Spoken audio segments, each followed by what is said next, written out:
सबसे ज्यादा विश्वास करते हैं। वो कहानी एक राजकुमारी से जुड़ी है। कहते हैं कि एक वक्त जब भानगढ़ बहुत ही आबाद और खुशहाल हुआ करता था, तब इस किले के महल में एक राजकुमारी रहती थी जिनका नाम था रत्नावती। राजकुमारी रत्नावती बेहद ही खूबसूरत थी और उनकी सुंदरता के चर्चे दूर दूर तक फैले हुए थे। आए दिन बड़े बड़े राजाओं की शादी के न्योते आते रहते थे। मगर इन राज्यों के अलावा एक और शख्स जो राजकुमारी रत्नावती का दीवाना था, उसका नाम था सिंधिया। सिंधिया एक तांत्रिक था और जब से उसने राजकुमारी रत्नावती को देखा, तभी से वो उसके ऊपर बुरी तरह फिदा हो गया था।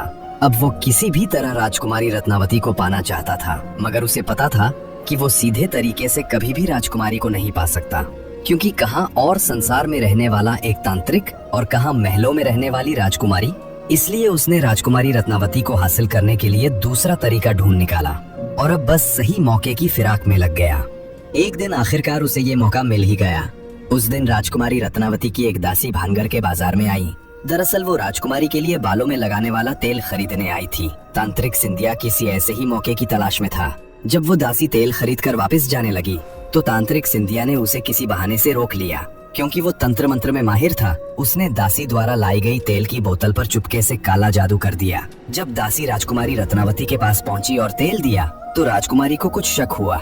रत्नावती बहुत ही समझदार थी, इसलिए तेल को देखकर उन्हें पता चल गया कि इस पर किसी ने तंत्र मंत्र का इस्तेमाल किया है। जब राजकुमारी ने अपनी दासी से पूछा तो दासी ने तांत्रिक सिंधिया के बारे में बताया। सिंधिया का नाम सुनते ही राजकुमारी को पूरा माजरा समझ में आ गया और उन्होंने वो तेल की बोतल एक पत्थर पर दे मारी। इस वजह से तेल और उसका सारा जादू उस पत्थर में समा गया। अब वो पत्थर खुद ब खुद लुढ़क कर तांत्रिक सिंधिया की तरफ बढ़ने लगा। तांत्रिक ने देखा कि एक बड़ा पत्थर तेजी से उसकी तरफ बढ़ रहा है, तो उसे सारी बात समझने में देर नहीं लगी। मगर इससे पहले कि वो कुछ करता, पत्थर उसकी छाती पर चढ़ गया। चूंकि वो पत्थर बहुत बड़ा था, अब तांत्रिक का जिंदा बच पाना नामुमकिन था। मरते मरते उसने एक श्राप दिया और कहा कि कुंवारी रत्नावती सहित भानगढ़ के सभी लोग मारे जाएंगे और उनकी आत्माएं ताउम्र भानगढ़ के किले में भटकती रहेंगी।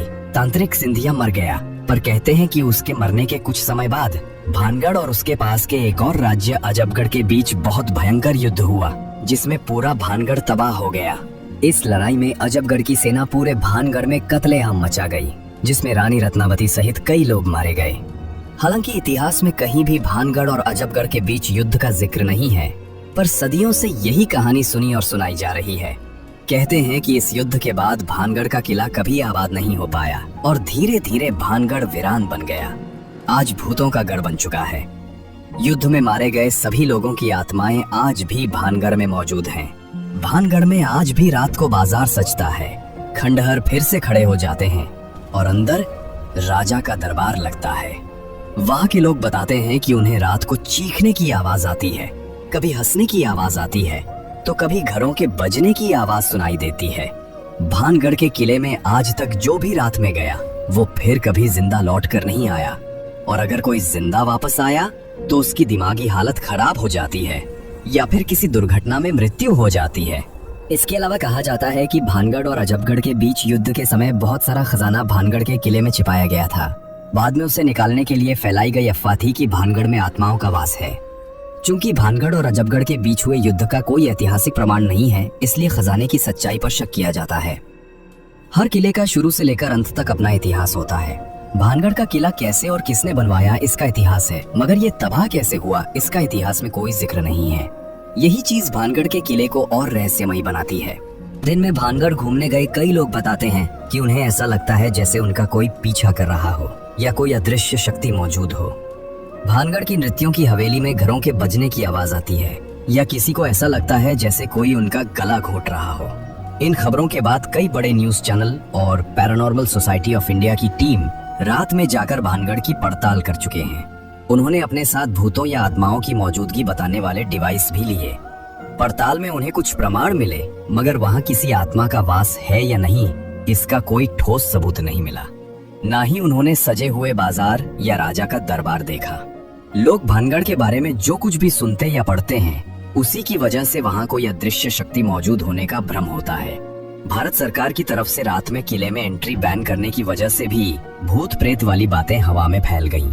वहीं दूसरी तरफ लोग आज भी इन किस्सों और कहानियों को सच मानते हैं और उनके अनुसार भानगढ़ के किले में आज भी भूत और आत्माएं मौजूद हैं।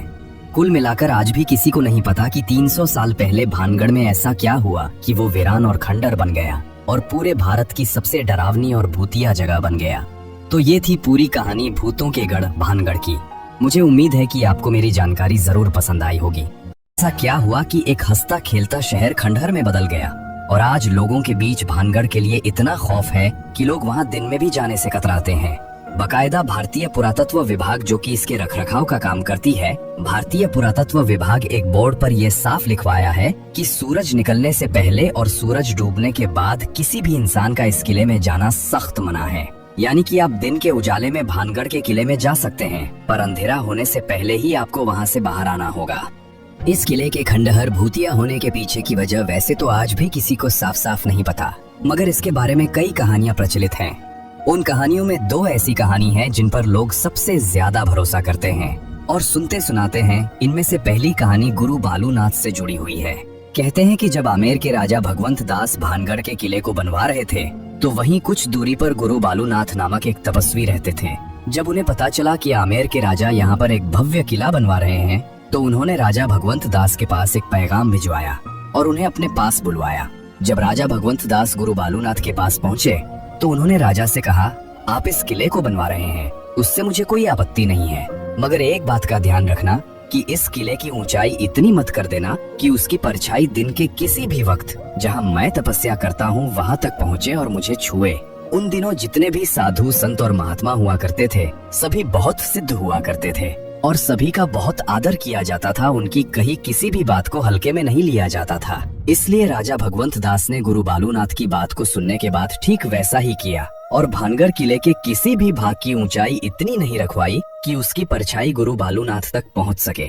गुरु बालूनाथ के इस बात का ख्याल अगली 2 पीढ़ियों तक रखा गया, मगर कहते हैं कि जब तीसरी पीढ़ी ने भानगढ़ की गद्दी संभाली तो उन्होंने इस बात को नजरअंदाज कर दिया और गुरु बालूनाथ की दी हुई चेतावनी को अनसुना कर दिया। इसके बाद उन्होंने भानगढ़ के किले को और ऊंचा करवा दिया, जिसकी वजह से उस किले की परछाई गुरु बालूनाथ तक पहुंच गई। जब भानगढ़ किले की परछाई ने गुरु बालूनाथ को छुआ तो उन्हें बहुत गुस्सा आया और उसी वक्त उन्होंने भानगढ़ को श्राप दिया कि भानगढ़ तबाह हो जाएगा। कहते हैं कि गुरु बालूनाथ के इसी श्राप के बाद भानगढ़ पर मुसीबत टूटी और पूरा भानगढ़ तबाह हो गया। इसके अलावा ये भी कहा जाता है कि 1783 में जो चालीसा अकाल आया था, जिसमें मरने वालों का आंकड़ा करोड़ों में था, वो अकाल गुरु बालूनाथ के शाप की वजह से ही आया था, जिसने भानगढ़ समेत पूरे उत्तर भारत के करोड़ों लोगों को भूखा मरने पर मजबूर कर दिया। बाद में ऐसा नहीं है कि किसी और ने वहां बसने की कोशिश नहीं की। कई लोगों ने भानगढ़ में बसना चाहा और कई लोगों ने वहां नए मकान बनाने की कोशिश भी की, मगर कहते हैं कि जो भी वहां मकान बनाता है उसकी छत कभी नहीं टिकती और हमेशा गिर जाती है। लोगों का मानना है कि ये सब शापित होने की वजह से ही होता है। अब